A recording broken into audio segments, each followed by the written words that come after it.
Interpolation. Interpolation is the process of using known data points to estimate the value of points within the range of our data. There are different types of interpolation, but the main types that we will use are linear interpolation. This is the simplest method where data points are connected by straight lines. Cubic spline interpolation. This method connects data points with the cubic polynomial. This ensures that the interpolated function has continuous first and second derivatives, which makes the curve smoother. Nearest neighbor interpolation. This method assigns the value of the nearest data point to each point in the space. It's simple and fast, but does not provide a smooth result. Nonlinear interpolation. This is where a curve is used to connect data points. Examples of such methods include quadratic and cubic interpolation.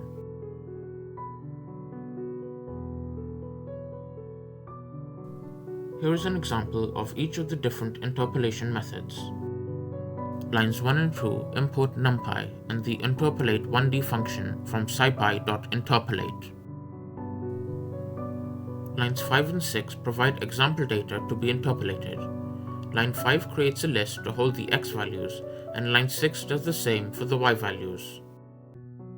Lines 9 to 12 provide examples of linear interpolation. Line 9 uses the interp function from numpy, and line 11 uses the interp1d function from scipy. The numpy function takes as input the x value to be interpolated at, the list of x values, and the list of y values. It returns as output the interpolated y value for the given x value. In this example, we are trying to find the y value corresponding to an x value of 1. The scipy function takes as input the x values, the y values, and the type of interpolation desired. It then outputs a function that can be used to interpolate for any x value. This is shown on line 12, where the outputted function is used to find the y value at x equals 1. Lines 15 and 16 are used to demonstrate cubic spline interpolation with the scipy function. This is the same as the linear interpolation example, except the kind parameter is changed to cubic.